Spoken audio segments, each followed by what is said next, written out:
Hi there mga beloved ng soulmates! Kamusta po kayong lahat? Nandito naman po yung lingkod para bigyan kayo ng isang soulful and meaningful letter reading. Dito lang po sa inyo lagi naabangan sinusubaybay na Renzo Tara Channel. Mega shoutout po sa lahat nating soulmates sa Pilipinas sa buong mundo. Dito man po sa YouTube and sa TikTok world. Thank you so much po. Ating pong reading ay napagsasama na isang general reading para sa ating mga pinakamahala na sa sign ng Gemini. Gemini, Sun, Moon, Rising, and Venus sign, this is for you. Huwag po kayong mahiya na mag-comment, like, share kapag naka-resonate po kayo. Of course, do subscribe na rin po. At sa TikTok po ay huwag po rin po kayong mahiya na mag-comment, share, repost, and of course, follow our TikTok account. Mag-DM na rin po kayo if you want to avail a personal reading. Okay? So, ulitin ko, this is for you, Gemini, Sun, Moon, Rising, and Venus sign. I hope you're doing good. I hope you're healthy, you're safe, you're happy. Nasa mabuti po kayong kalagayan. Ang ating mga kababayan na nasa Middle East, you're always in your prayer. So, tulong-tulong po tayong magdasal na sana matapos na po ang kaguluhan at mag-back to normal lang lahat. Okay? So, sige, last shuffle natin for you, Gemini. At kunin na natin ang iyong 10 bara. Spirit Universe, Spirit Guides, Angels, Ancestors, give us 10 cards, please, Holy Spirit, for Gemini. Maraming salamat po sa inyong overwhelming na tiwala at suporta sa inyong lingkod. Simula noon hanggang ngayon na hindi nyo po iwan. Sa ating mga bagong subscribers, welcome po sa ating channel. Sana po ay nagustuhan nyo po ang ating mga videos. Spirit Universe, Spirit Guides, Angels, Ancestors. Last 5 cards, please. So, Spirit Universe, Spirit Guides, Angels, Ancestors. Last 3 cards. Okay, Gemini. Kompleto na yung 10 bara, ha? Sige. Let's lock this one. Let's begin your general reading with the 2 of Wands. So, Gemini, may decision making daw kayo na sa sitwasyon daw kayo ngayon na parang may pinag-iisipan talaga kayo. It's like, you want to do something. You want to start something new. Malaki pinag-iisipan mo talaga kung kailan mo ito gagawin, kung gagawin mo pa talaga ito, tama ba itong decision na gagawin mo. This is something related to your career. Ito yung nararamdaman ko dito. Maybe it's about money or a new job, a new business or something, Talagang pinag-iisipan mo mabuti. Hindi ka pa gumagawa ng decision dito. You're asking for the signs, Also, you're asking opinions from other people, sa magulang mo, sa mga friends mo. So, tingnan natin. But this is a big decision making daw, Gemini. So, ito. Page of Wands. The universe is telling you, Gemini, na kung ano man itong decision na gagawin mo or kung ano man itong bagay na magbukas sa'yo, the universe is reminding you that please be grateful sa una.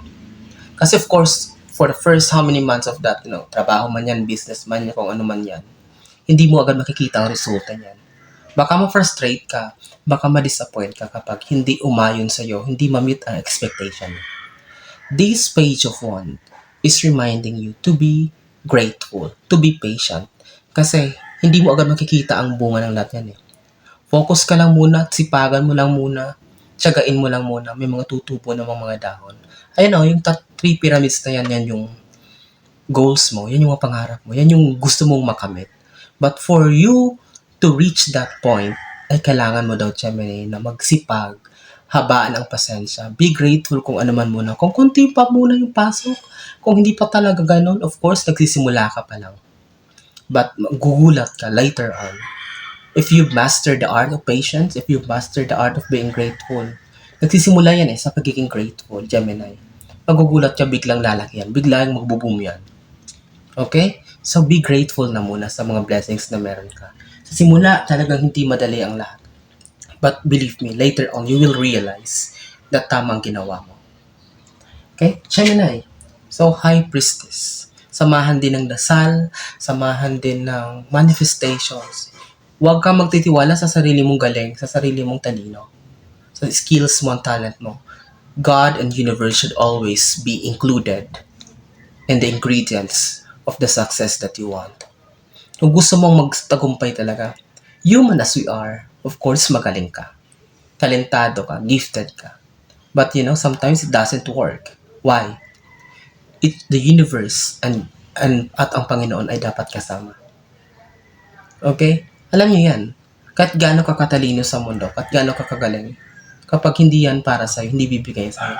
Pero pag itinaas mo, itiniwala mo sa Panginoon as the universe, believe me, it will work even beyond sa ini-expect mo na dapat ito mag-work para sa'yo. Sobra-sobra pa na ibibigay sa'yo. Okay? So, Gemini, be persistent. Don't stop praying. Ipatiwala sa Panginoon ang lahat. Magugulat ka. Sobra-sobra pa sa hinihingi mo. Sa in-expect mo na blessings ang biyaya ang ibibigay sa'yo. With this High Priestess card. Page of Pentacles. This is money. This is stability in terms of money. Sabi ko nga, kung itong pinagdidesisyonan mo, ang gusto mo mangyari is about, sabi ko nga, something new na about to money. So you are guaranteed of success in terms of money. Being stable. It will yield more blessings. It will yield positive result. Magiging maganda ang takbo nito. Magiging mabunga ito. Sinasabi ko sa inyo, di ba? Happy ko dito. Maging grateful lang muna kayo kung anong meron. Kasi magugulat ka later on. Ito yun eh. This is what you're not expected. Actually, baka magulat ka, wow. Sobra pa sa hiningi ko. Page of Pentacles. Ano yung pera? Look at the very beautiful vibrant color yellow. Hindi lang basta pera to eh. It will make you so much happy. It will make you so much contented. To the point na, oh, thank you Lord. Thank you universe. Believe me, Gemini. With this Page of Pentacles, good things are coming on your way. I-claim nyo na ito, mag-comment kayo. Good things are coming on your way. Oh my God. Walaan nyo kung anong pang-limang bara.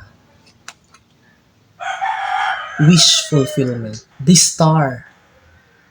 Okay, alam niyo naman pag star. Katuparan ng pangarap. Your name will be famous. Blessings upon blessings are opening on your door. Will be knocking on your doors, Gemini. Walang tigil ito, non-stop to. Success, good news, positive result. Look at this one. Tinatakpan ko lang. Pero sumasalok siya ng tubig tapos tinatapon niya pabalik-balik lang. So it means infinite. Walang tigil na flow of abundance para sa'yo. Okay? So, Gemini, please, hold on to your faith. Huwag kang mawala ng pag-asa. Magtiwala ka. Isipin mo na talagang nasa gitna ka na. Tama na yung, you are on the right track. Tama yung path na tinatahak mo. This star card signifies wish fulfillment. Wish do come true. Prayers being granted for you. Congratulations, Gemini. So, we have 5 cards left. So, before we proceed sa ating second row, ulitin ko kapag di pa kayo nakasubscribe, yan lang pong hingin kong tulong sa inyo. Mag-comment, like, and share. At sa TikTok po, please follow our TikTok account.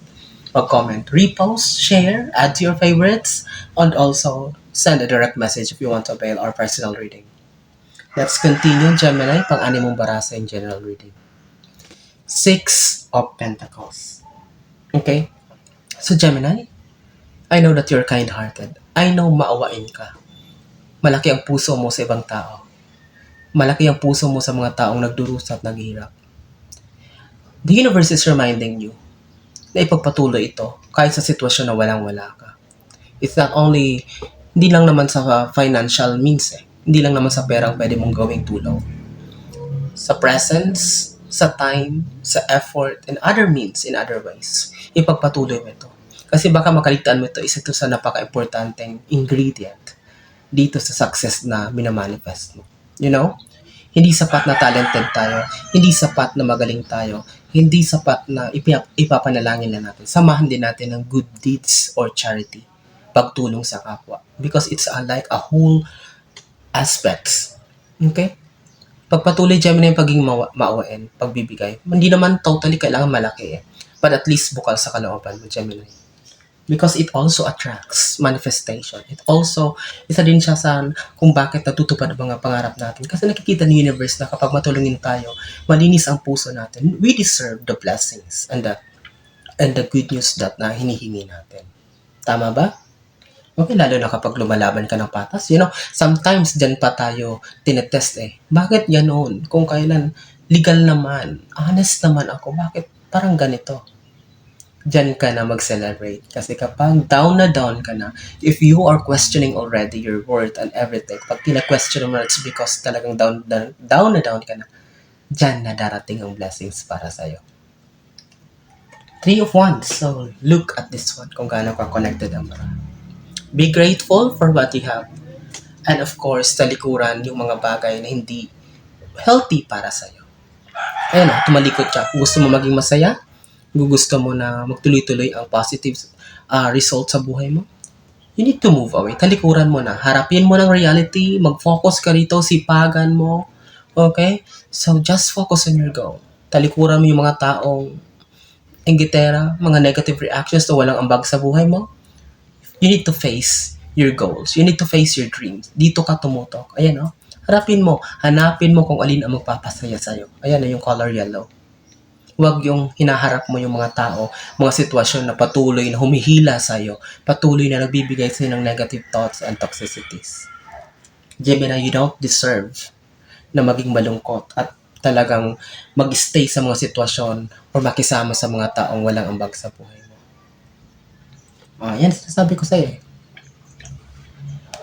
Pag may mga tao, kasi may mga tao talaga Gemini na sinisiraan ka, pinapabagsak ka, gumagawa ng paraan para pabagsakin ka. Ito na sinisira ang pangalan mo dito, siguro aware ka.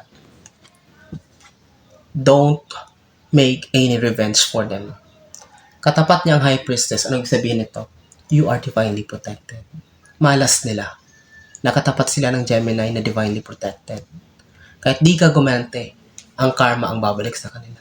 Ang ancestors mo magpapanish sa kanila. Ang guardian angels, ang Panginoon ng universe mismo ang gagawa ng paraan para tapusin sila. Or para karmahin sila. Sorry for the term na tapusin. What I mean is para, for them to pay the price. Hindi naman kasi maganda itong ginagawa nila. Wala ka namang kasalanan. But of course, sorry kung ano mangyari sa kanila. But at least hindi ka gumante, hindi mismo galing sa bibig mo, mga salitang binitawan mo, hindi ka gumawa ng action. But believe me, magugulat ka. Maririnig mo na lang yung tao na yan, may nangyari na sa kanya. Wala. Masamang puso nila masamang intention nila. Naninira sila nananakit sila. Bakit ba? Queen of Swords. You need to be brave. You need to be confident. Gemini, tama ng hiya-hiya. Tama ng pagkukulong and you need to go out to your comfort zone, Gemini. Ito kailangan mo maging confident, brave, fearless, na harapin ang lahat ng sitwasyon, na harapin ang mga bagay-bagay. Kasi masusolusyon naman ito. Kasi kapag feeling mo maghihina-hina ka, parang lalampa-lampa ka, parang you're always ask help from others na kaya mo naman palang gawa ng paraan na sa'yo lang. Parang, masasanay ka sa ganyan. But kapag lumabas ka sa comfort zone mo, okay, subukan ko akong gagawa ng paraan nito na hindi humihingi ng tulong sa ibang tao. Subukan kong harapin ito, makipag-usap sa ganito. Magugulat ka. Not only maturity, but you will be transformed into a Gemini na talaga, wow, ganito pala ako. May tapang pala akong nakatago. Ganon. That and last card with Gemini with this very beautiful general reading is the 8 of Cups. Unstoppable. Marami ka pang pangarap. Matayog ang mga pangarap mo. Hindi ka pa nakokontento. Ang dami mo na napatunayan. Ang dami mo na recognitions and rewards na nakamit. Okay? Nakilala ka, pinarangalan ka, may napundar ka, everything. Okay? So, you're unstoppable. At kung ano man yang mga pinaprocess mo pa ngayon, kung ano man yang tinatrabaho mo pa ngayon at hinahanap mo, you are guaranteed of success. Katapat na star, so it means your life will be shining in the future. You are guaranteed of a life filled with abundance and prosperity. Good news will be coming in your way. Blessings upon blessings will be knocking on your door. So, ulitin ko, Gemini. You are blessed and you are divinely protected. I'm wishing you all the best in life, Gemini. I hope and I pray na maraming nasasign ni Gemini makapanood ito ngayon. Maraming salamat mga pinakamahal kong Gemini na soulmate sa inyong muling pagsama, sa inyong lingkod. Hanggang sa susunod nating pagkikita, mag-ingat kayo lagi. God bless us all.